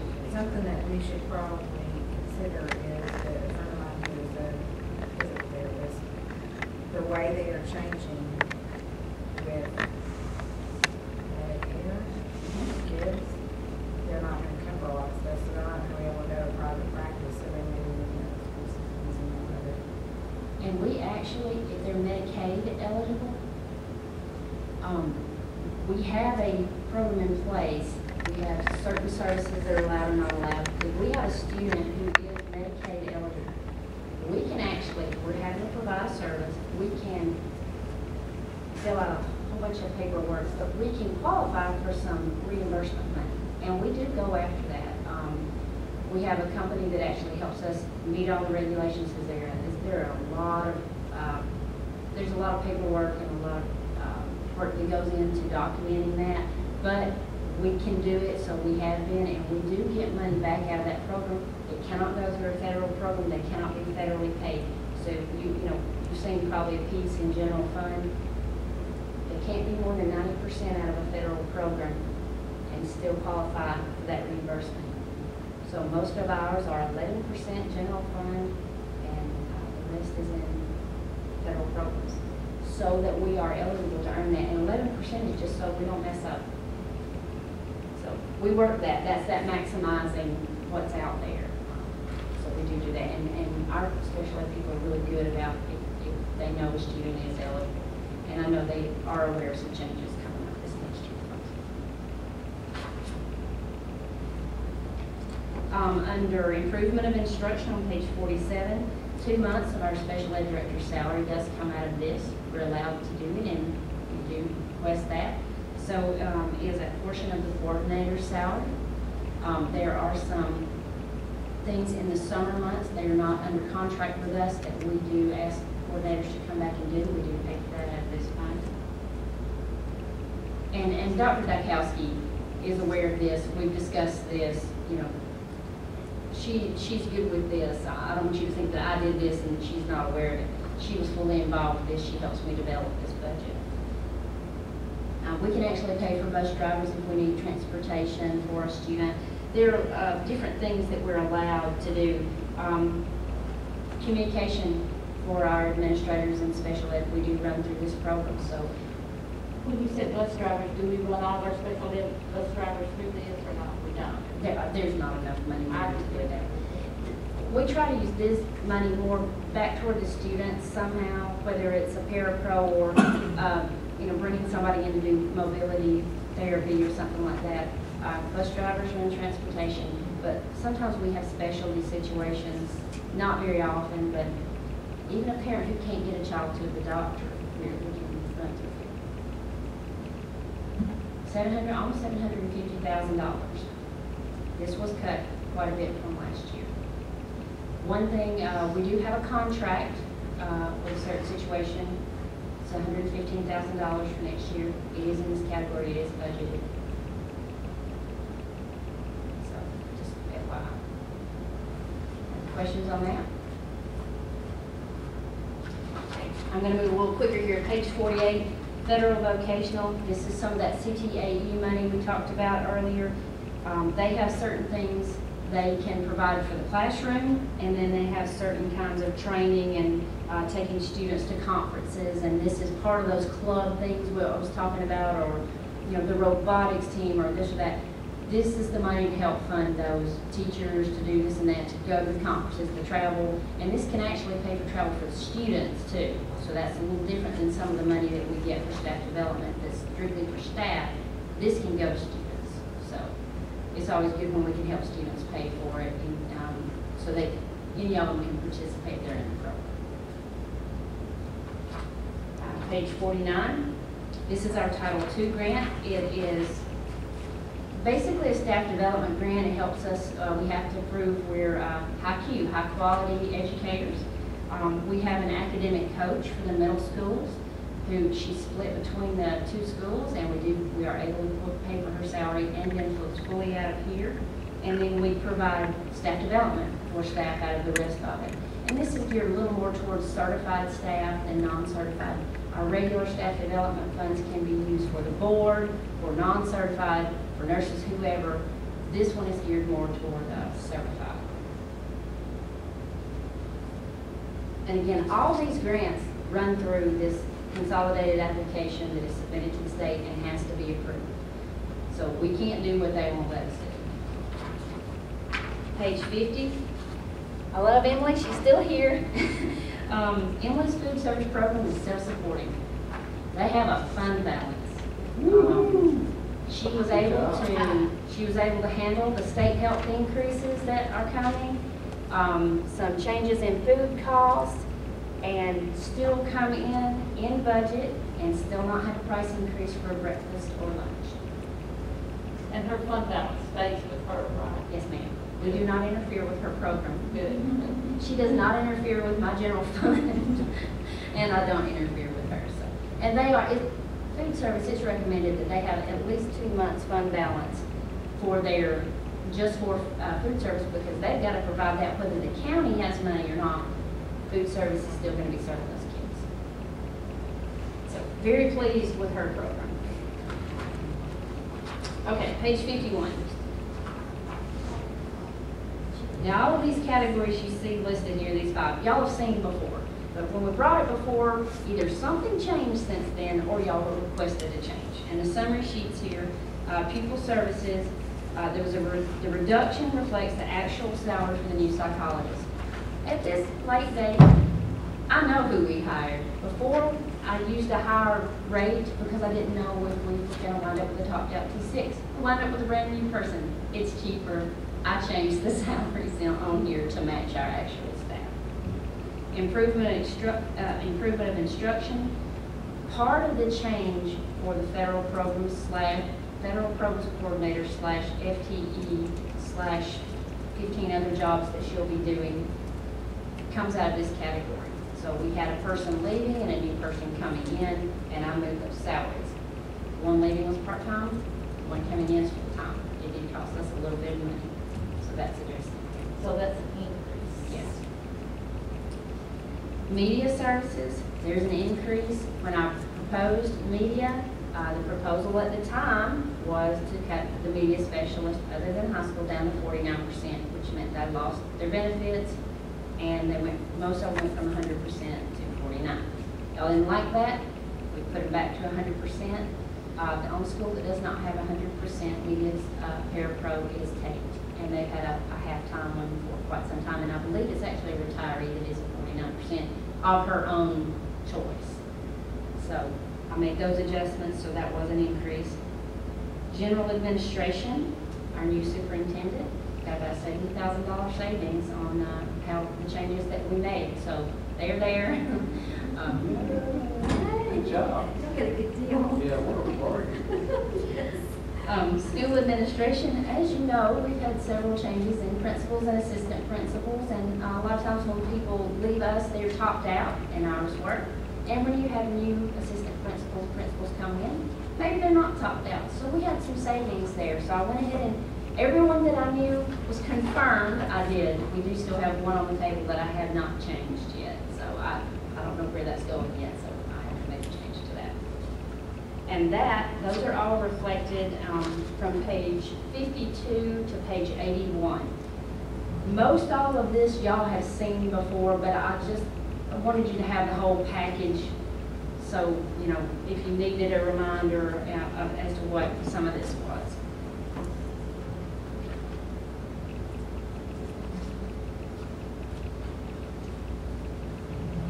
Okay, page 82.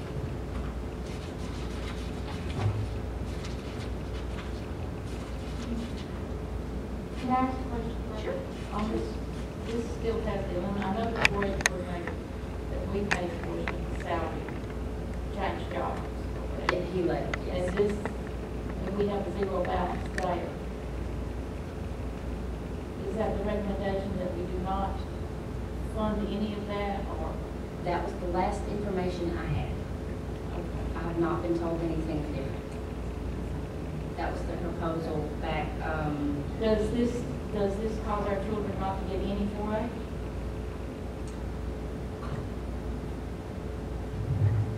Yes. well, no, the way I understand it, and I don't want to speak out of turn because I'm not in the schools with them, but this is the way I understood it. It would cut the amount of time that a person would be in the schools, because if the county continues to fund the other half, then it would take it from a full-time person to a half-time person, unless the county agrees to take the full slot. I know there was a lot of information tossed around about a portion. I was never told anything different, so that's why it is as it was presented, as I understood it. Our person did resign, but the position still exists as far as I know. I don't think they have any intention on doing away with it. As long as they get funding for it, they'll provide whatever programs they do in the schools. I don't know what all they do. That's where I'm kind of I don't want to speak out.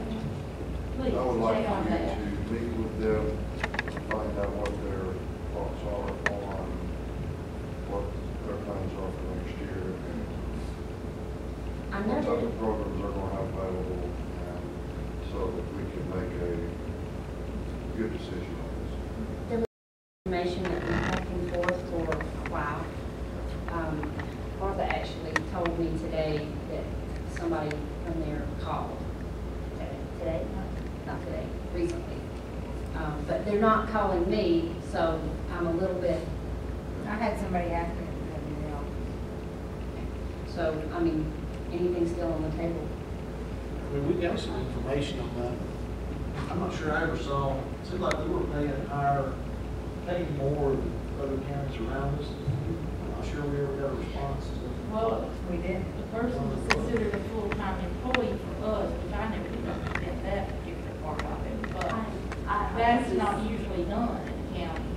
But, you know, other than that, which was confusing to me, I know that there are some good 4-H is a good program, you know. I got some consider information. children to try, but I got some information from the district level, but it's been several months ago, different amounts for FY12. They didn't have the information for 13 available at that time. Now, they requested it from us in June, so they might soon for FY13.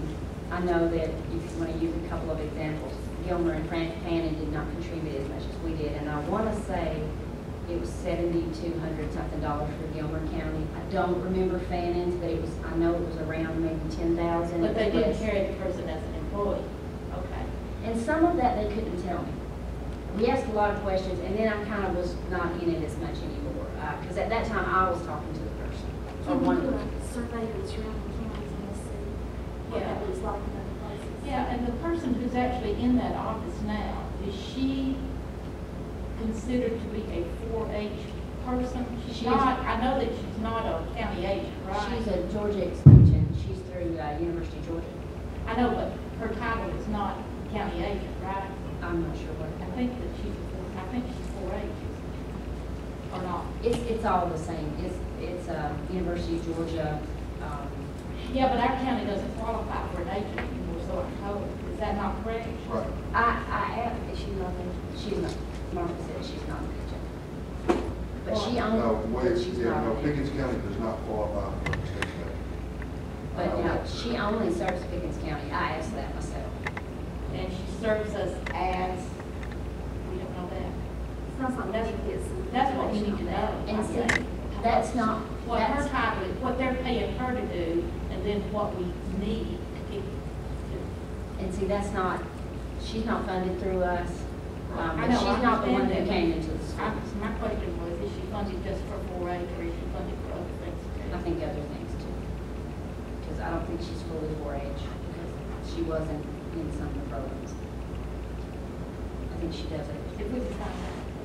Do you think you could check on that for us? Because I'll be out of town the next few days at this training. So if you could find out. And also survey the surrounding counties in the city, what's happening in other school districts. It'd be good for us to know how many kids they were serving, what they're doing. How many of them are doing In other Pickens? things outside, yeah. And who was really actively participating of their own accord, not just because it was all the whole fifth grade. Not because of the mandatory fifth grade. Right. So how was the person serving Pickens County schools in each school? That I background. have that. Oh, you do? Oh, you do?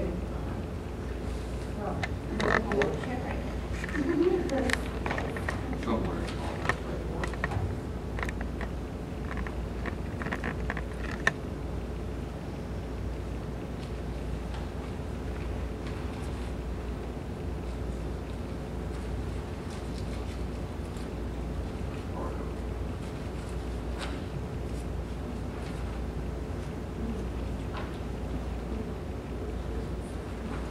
And just, And that was one of the issues. Total of 437 students. 342 of them are fifth grade. What's the total student? 437. But we don't know how many of 300, those well, fifth graders actually participate other than just going the day that they're in fifth grade. right. Sixth grade, we have 12. 7th, 11, 8th, 16, 9th, 16, 10th, 10, 11th, 11, 12th, 5. Say that again. Go back through that, please. Or, how's that again?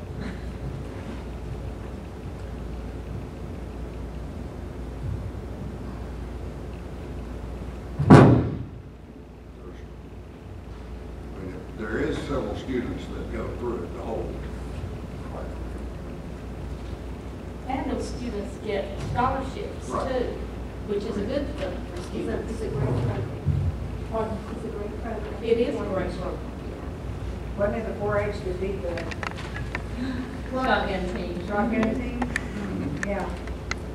But, I mean, it's,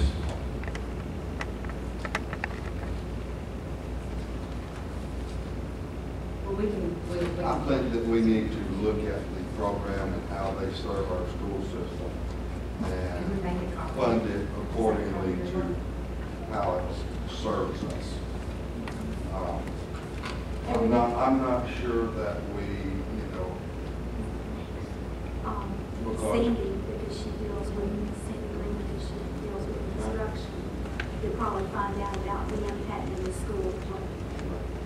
We can do some research and see, we can find out from our principals. What is the Extra nurses. The salary portion is, well, we pay half of whatever the expenditure is for that position. Mine's up being about $17,500 to $18,000, it depends. Like, we had somebody who did it for several years, so her expense had gone up a little bit. We agreed to pick up a little bit of a salary increase. Then a new person came in and kind of dropped back down. What is that? She was asking how much it cost. It's between 17.5 and 18. Depends on Before what- because in here it's like 20. Right.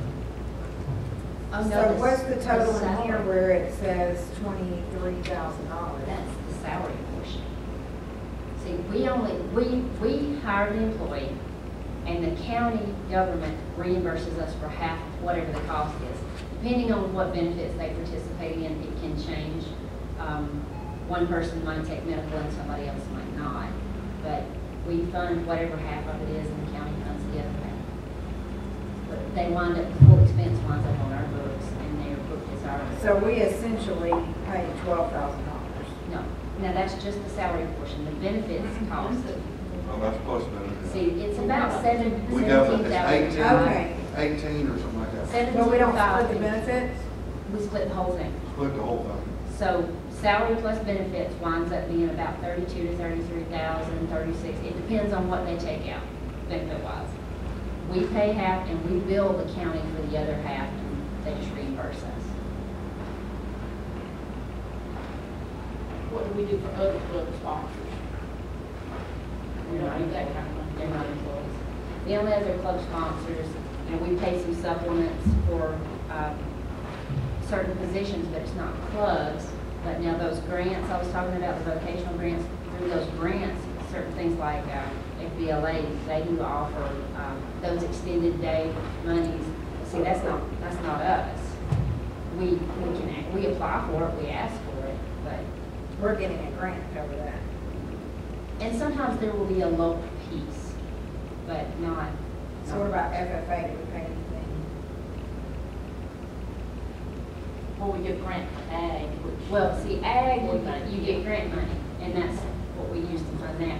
And that, the FFA program, they do things where, They have a huge booster club. yes, they do, and they do projects and things that do raise money, but we do put it back to that program. Like the horticulture class sells plants. Well, it goes back into the account at the school, and it can be used for that program. But if the greenhouse needs repair too, you can use that to offset that, or to buy plants for the next year. But we'll gather some more information. I would like to see us not. I think everything needs to be renegotiated and a clearer picture of what is to be done as a voice coordinator or whatever they're called. We have What- complaints about them not servicing or showing up on the day that they were supposed to be there, and the principals had to decide what they were gonna do. I know a couple of principals that even asked if they were not to come back. Well, see, I don't like the idea of us having an employee that we have no control over. Right.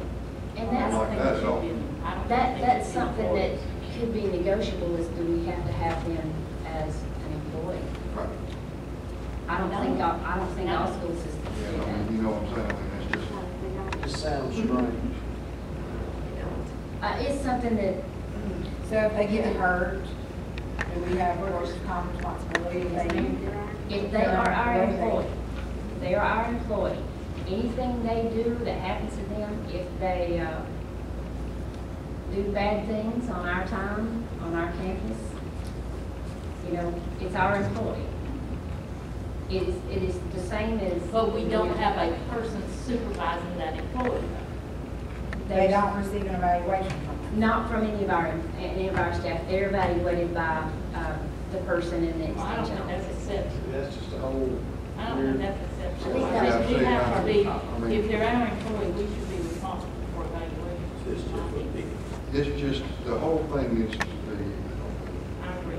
need to sit down with us and let's get this fixed and set up the correct way. And we got We can work on that. it just doesn't. So many counties run a 4-H person, and, this is never been an issue for a lot of the counties. I think a person in that office is a 4-H person. So that's what I'm saying. I mean, that's what we need. We can get some. So we never had. We have a lot of questions Because they were never. Only they can answer. We never contributed anything toward their salary. Clubs are like once a month. Yeah. And they work with the students after school, but we never contributed to the salary. They were not an employee of the school. Well, I think this is honestly, from remembering in the past, I think this is an extra person that's been brought in. I think the University of Georgia still offers us a 4-H person, but this has been an extra person. And we in the county have picked that up at some point. Now, that's my understanding of what happened. Is that correct? Now, that I can't tell you because we have paid for a portion of the 4-H person since I arrived in 2000. That was going I back. think it was. So it's been going I on for remember quite that. some time. Yeah, we did not pay for half. The superintendent where it came in. I remember when it came to that. But we did not pay for half. We agreed to pay a certain portion, but they became our employee early 2000s, I believe. No. Where, yeah. Was it before are that? they It was when, housed at? it was at when county Donna was facilities? the superintendent. Okay, I Yes. seen that work at the extension that was office. pre-me. Yeah, that was pre-you, right. Yeah. That was back in the early 90s, probably. Okay, Well, but we And didn't so say. the county hasn't approached us about the upcoming year. Well, they did. They were several, over the last few months, and I did talk to one of the district people via email and phone several times, and then it kind of, Well, I think it's important enough for them to actually physically And I- sit down with us. and at that point, I think they were interested in that. And I know that one representative actually called sometime and asked somebody if we were gonna fund the position. And at that time, it was not in the budget, and that was my comment, was it is not in the budget at this time. I think they have continued to call, but, It'd be nice to have somebody to see the table with us talk. and I think they would do, I think they would be interested. I don't think we'll do a lot of accomplishments in the year, Right. exactly. Right.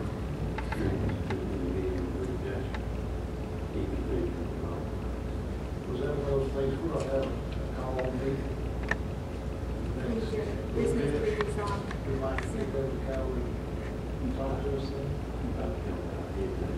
Or, I mean, they could just meet with the superintendent, maybe, and let us know Yep. what they, what they desire. I know we're going to call a meeting for it. But Perry and Amy sit down with them and see what we can work out and make a proposal to us. We can do that. We need to get some input from the principals as well. It's just, I think there's been a lot of speculation on our part, trying to figure out how it works. Their part, we've cut it. The board hadn't voted on anything. Right. I So- think they just wrote it off as soon as we cut it. Right, and so we need, now it's time to sit down and negotiate. Last I understood, the emails were still going, we were still trying to get answers to their questions, so. Right. Okay, so that's the review of the changes that we had.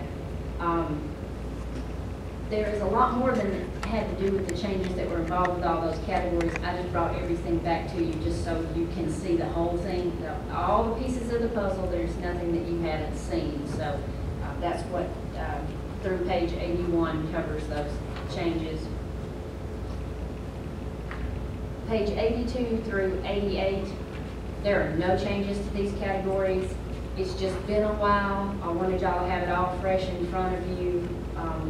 At this point, we've got the summary sheet back up here, and tell me what information you need, if you want to see anything else. At this point, when the superintendent and the board become comfortable with, get all their questions answered and everything's situated, then the next step would be a tentative approval for the budget. So y'all tell me what you need. If you need additional information, you don't have to do it right this second. If something comes up as you go through, because like I said, it's 88 pages, it's a lot to look at. Call me, email me questions, concerns, and or the superintendent, and you know, I'll wait to hear from the superintendent on what we do next. Thank you for your hard work. No problem. I'm glad to have this one over with. This was the big one, so. We give you a hard time about bringing us 88 pages. We really do appreciate the detail, or I do. Oh, I appreciate I it. do too, thank you. I'm going to give you a couple facts, because I know different things have been brought up, and now salaries and benefits is 87% of this general fund budget, and not special revenue, but general fund. 87.1%. Operating is just right at 13%. That means $5.1 million of this budget runs this system. That means textbooks, power, paper, whatever tangible things we need, services. $5.1 million runs the system for over 4,000 students and over 600 employees. Salaries and benefits, 87%. That's kind of typical for a system. I had a board member say that they would like to hear 85, but I've got a good number for you. Instruction is 67.62% of this general fund budget. We were below 65% last year, so funds are going more toward direct, that instructional category is direct classroom exposure to the kids. So we're up to over 67%, so I was pleased with that and thought you might want to hear that number.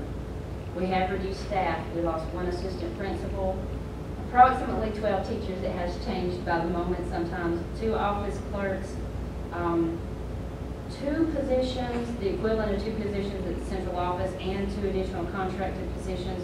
1 maintenance position, at least 6 food service positions to the tune of about $130,000, and all that was done through attrition. Nobody was laid off in food service, and we reduced about 10 parapros. So if anybody says we haven't cut staff, yeah, we have, and that's just this year. So if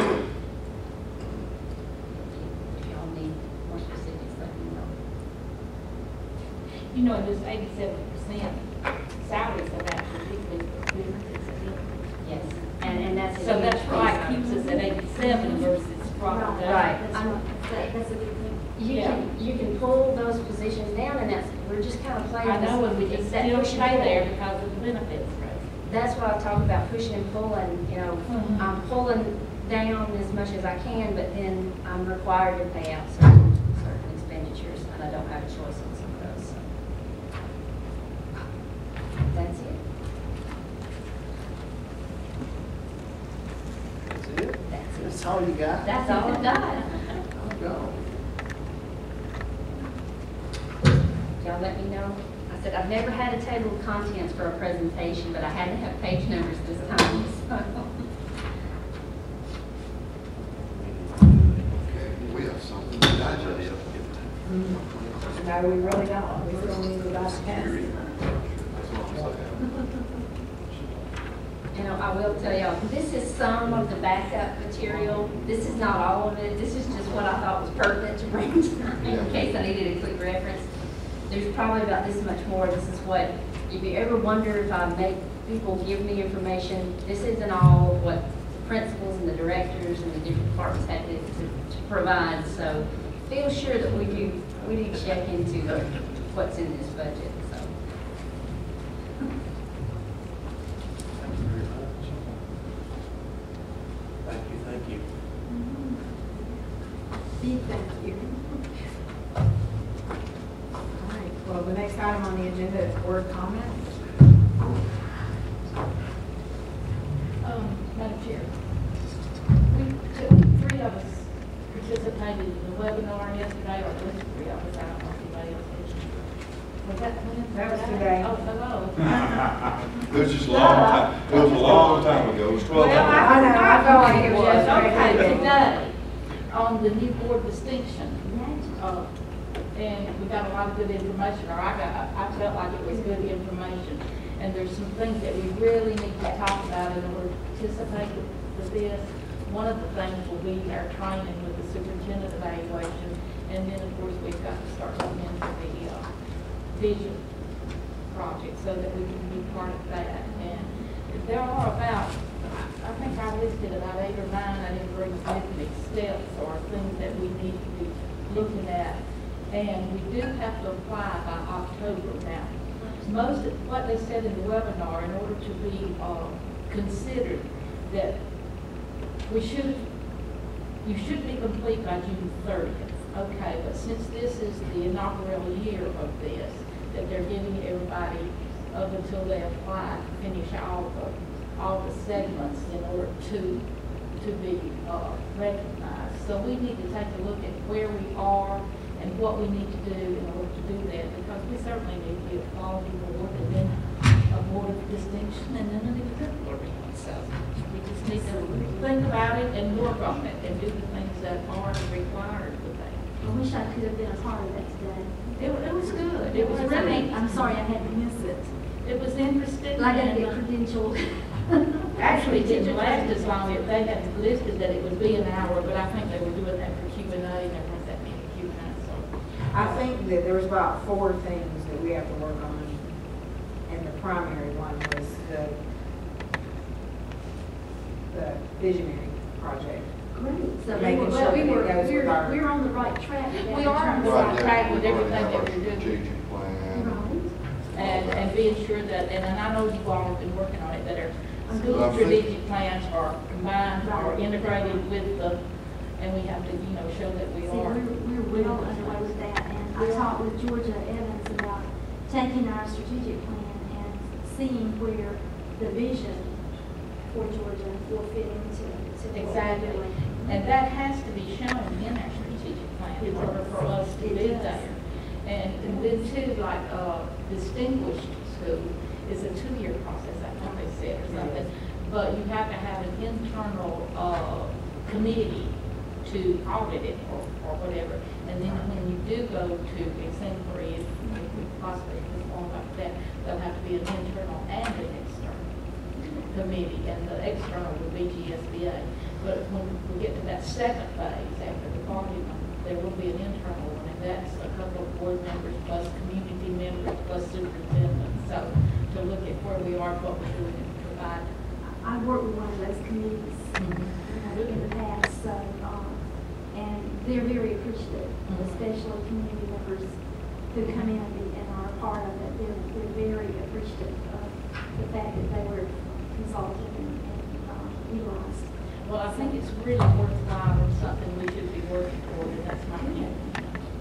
I think we're underway though. I think we are on our way. I just think we need to pay attention to where we are and kind of look at where we are and be sure that we're in the next steps and are following through on the timeline. That's the only thing I worry about, the timeline. That October 1st.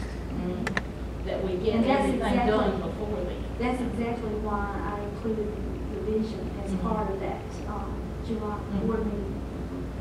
So, but I felt like it's been, a few weeks since I took a look at it with everything that we had going on here, but I felt like we could meet that October 1st. I think we can. I think we can. Because Did just y'all get listening that to those impression? things, there's a lot of them that we're already well on our way. There's just a couple of things that we need to really. To fine tune. Yeah. Well, I think when you study all the parts of the vision plan for Georgia, you'll see that it fits in with what we're doing. Technology and with what we just did with technology. Early learning. There's a lot of them. Any other comments? I'd like to thank Amy for all her hard work on putting all this together. Hopefully we weren't too rough on her tonight. And we'll inundate her with phone calls, probably starting about 9:02 in the morning. I told y'all I inherited a great staff. Yes, we Oh, will. yeah.